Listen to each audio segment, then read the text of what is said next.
Ladies and gentlemen, there comes a time in every person's life when standing still is no longer an option, when the pain of staying the same becomes greater than the fear of change, and in that moment you're left with a choice: act or let life pass you by.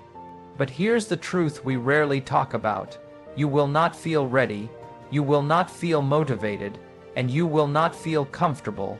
That's not a failure, that's human nature, which is why, if you want to change your life, you have to force yourself to take action. Motivation is overrated. Action is what counts. We've been sold a lie. A well-packaged, beautifully marketed lie that tells us we need to feel good before we do good, that we need to be motivated to take action, that inspiration should strike like lightning, and only then are we supposed to move. This idea is comforting, but it's also dangerous because it keeps people stuck. Waiting, hoping, delaying. How many times have you said to yourself, "I'll start tomorrow"? How many Monday mornings have come and gone while your goals stayed parked in the someday lane? Motivation is a myth when it becomes a condition for action. It's a mood, not a method. It comes and goes. If your dreams are chained to your feelings, they'll die in the prison of your comfort zone. The truth is, the people who win in life aren't always more talented, smarter, or luckier. They're the ones who move despite how they feel. They've learned a principle that separates the dreamers from the doers. Action creates motivation, not the other way around. This isn't just motivational fluff. It's backed by science. Dr. Timothy Pitchell, a professor of psychology at Carleton University, spent years studying procrastination. He discovered that people don't avoid tasks because they're lazy, they avoid them because of how those tasks make them feel. We procrastinate to dodge discomfort, uncertainty, fear, or boredom. But here's where it gets powerful. Once people start the task, their emotional state improves. In other words, it's the act of doing, not the waiting, that shifts the mindset. You don't need to feel good to get going. You need to get going to feel good. Think about going to the gym. How many times have you dreaded the idea of working out, only to feel energized halfway through? The hardest part wasn't the workout, it was putting on your shoes and walking out the door. That's the gap most people never cross, the gap between knowing and doing. We all know what we should do. We should eat better. We should wake up earlier. We should write the book, make the call, have the conversation. But knowing is worthless without motion. The world isn't changed by what people intend to do. It's changed by what they actually do. A man once told me, "I've had $1 million idea for years." I asked, "How much has it made you?" He looked down and said, "Nothing." And there it was, the difference between a wish and a result. Execution beats intention every time. There's a story I once heard about a bricklayer who built a cathedral brick by brick over 20 years. He was never on magazine covers. He wasn't a genius, but while others talked, he laid 1 brick a day. When people asked him his secret, he said, "I didn't wait to feel like it." That's it. That's the formula. You don't need a better plan. You don't need a more detailed calendar or another productivity app. You need to learn to act, especially when you don't feel like it. People say, "I'm not ready." But readiness is a myth. Action is what makes you ready. Confidence is built in the doing, not in the planning. Think of a time you were thrown into something scary, maybe your first job, your first speech, or your first leap of faith. You weren't ready, you were probably terrified, but what happened after you acted? You adjusted, you adapted, you discovered something incredible. You were more capable than you thought. Waiting for motivation is like waiting for the wind to blow in the right direction. It might come, it might not, but people who take action don't wait for the wind, they learn to sail no matter what direction it's blowing. This applies to everything: starting a business, fixing a broken relationship, changing your health. You don't wait until the stars align. You take the first step with shaky hands and a determined heart. That's what separates those who live full lives from those who merely exist. One group acts, the other waits. The good news is, this is a skill. Anyone can train themselves to become an action taker. Start small. Don't wait for permission. Don't wait for the perfect moment, there isn't one. Move now, think later, because movement is what creates momentum. And once you're moving, everything begins to shift: your energy, your perspective, your belief in yourself. Don't be the person who looks back 5 years from now and says, "I wish I had started." Be the person who says, "I'm so glad I did even when I didn't feel like it." The 5-second rule of courage. Most life-changing actions take less than 10 seconds, but the mind doesn't need long to stop you. 5 seconds of hesitation is often all it takes for fear, doubt, or insecurity to talk you out of your next breakthrough. You've felt it before, that pull, the urge to raise your hand in the meeting, to speak up for yourself, to say yes or to say no. You feel it in your gut, but before your body moves, your brain starts calculating risk. What if I fail? What will people think? What if I'm not good enough? And just like that, the moment is gone. The opportunity passes. You tell yourself you'll act next time, but you won't. Not unless you learn how to beat that hesitation window. That's where the 5-second rule comes in. It's not a gimmick, it's a trigger. A simple countdown: 5, 4, 3, 2, 1. Move, no thinking, no negotiating, just action. That small mental countdown interrupts the brain's pattern of self-sabotage. It shuts down overthinking and jumpstarts decision-making. This works because your brain's primary job is survival, not success. It wants comfort, not growth. It will keep you in your routine even if that routine is making you miserable. Change feels dangerous, so it sends signals of resistance the second you try to break free. But courage lives in those first few seconds. Courage isn't the absence of fear. It's the choice to move despite fear. Every meaningful action in life starts with that moment of choosing bravery over comfort. There's a woman I once met who completely changed her life by applying this. She was depressed, broke, stuck. One morning, instead of hitting snooze, she counted backward 5, 4, 3, 2, 1 and stood up. She didn't feel like it, she just did it. That one action created a ripple. She got up again the next day and again. Soon she was taking steps toward a business, her health, her family. The 5-second rule didn't change her circumstances, it changed her behavior.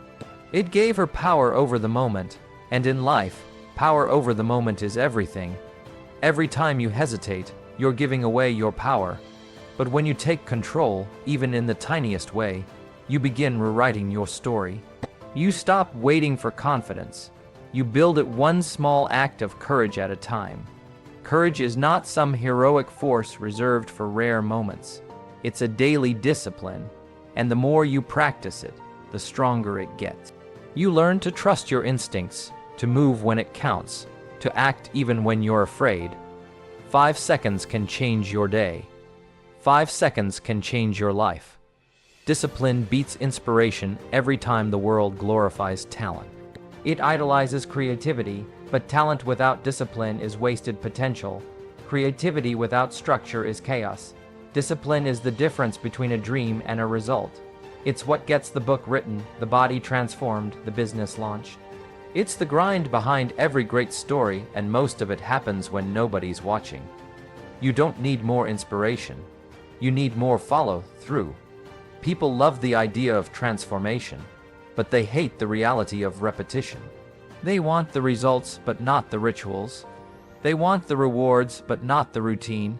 That's where discipline separates people. It doesn't ask how you feel. It doesn't check your mood. It just says, do the work.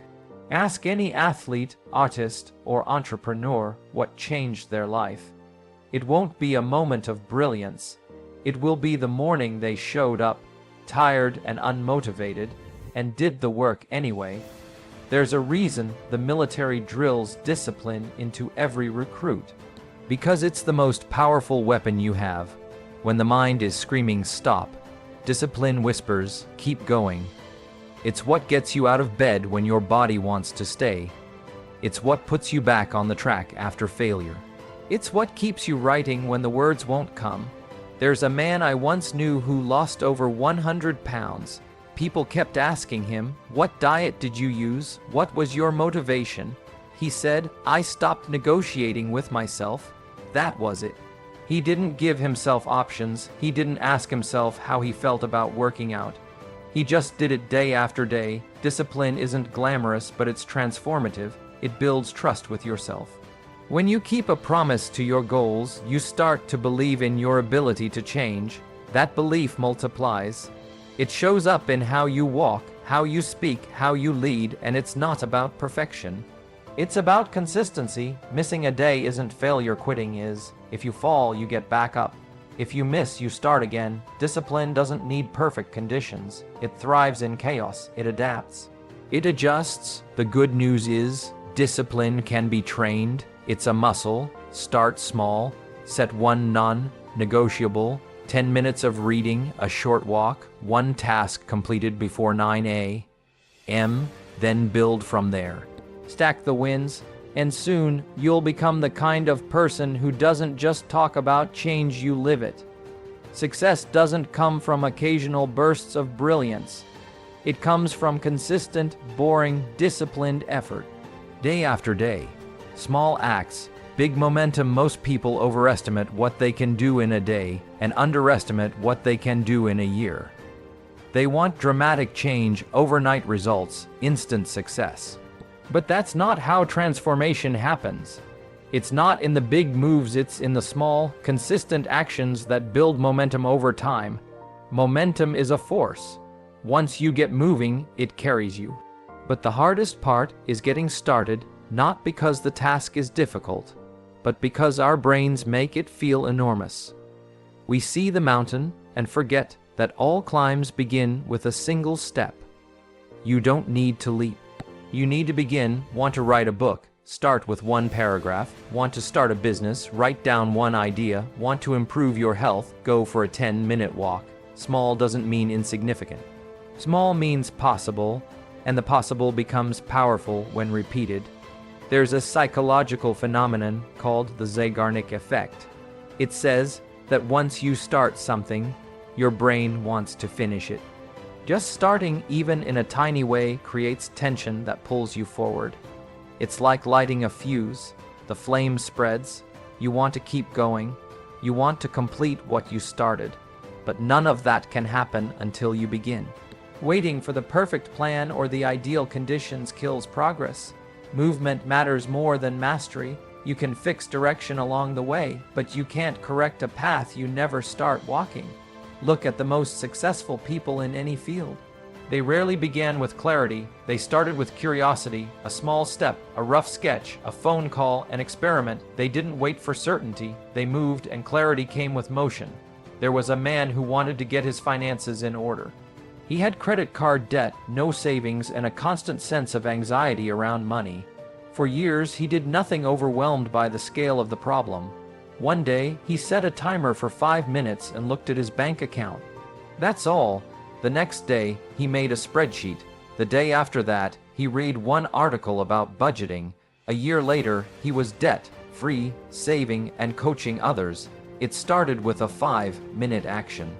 People spend months trapped in analysis, comparing tools, reading reviews, waiting for the perfect moment to leap. The truth is, it's not a leap, it's a step. And once you take that step, you realize it wasn't as hard as you imagined.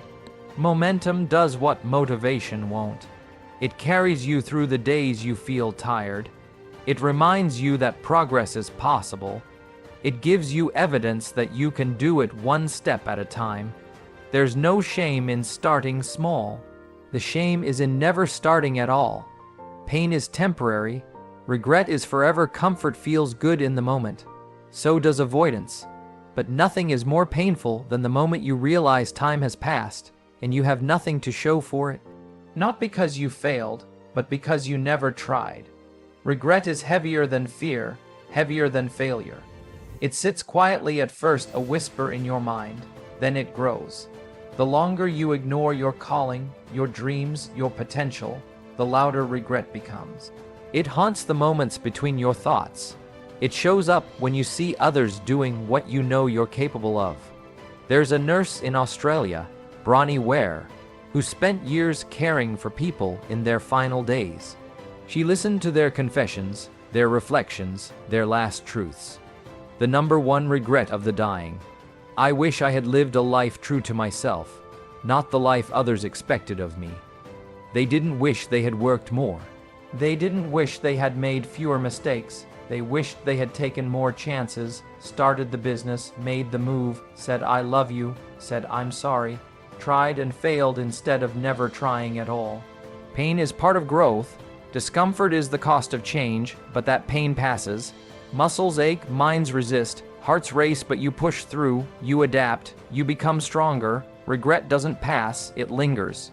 It looks back at moments you can't get back, not because they were lost to tragedy, but because they were given away to fear, doubt, hesitation.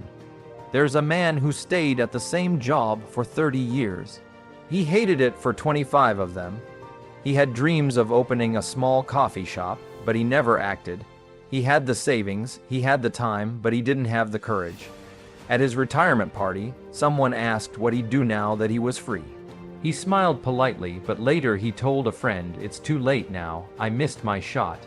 That's what regret sounds like. Compare that to someone who failed, who risked it all and fell short. That person can sleep at night. They can say, I tried. There's pride in that, growth, lessons, stories, but there's nothing noble about staying stuck just to stay safe. The fear of failure is real, but the fear of looking back on a life unlived should be greater. Action may cost you comfort. It may bring setbacks, embarrassment, even pain. But it also brings change, fulfillment, and the possibility of becoming who you were meant to be.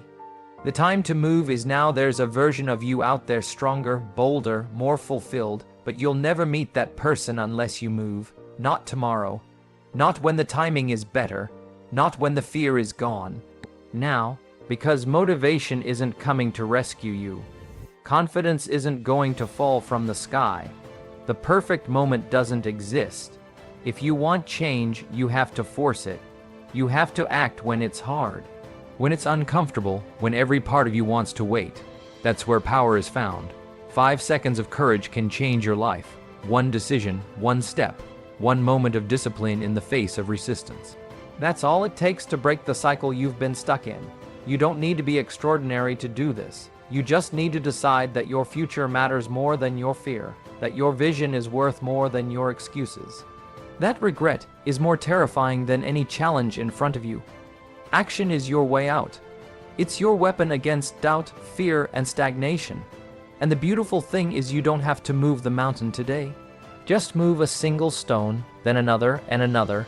Your life changes when you do, not in thought, not in theory, but in motion. You have what it takes, not because you feel ready, but because you've decided to act anyway. So stand up, speak up, show up. Force yourself forward. Your future is waiting, but it won't wait forever. Make your move now.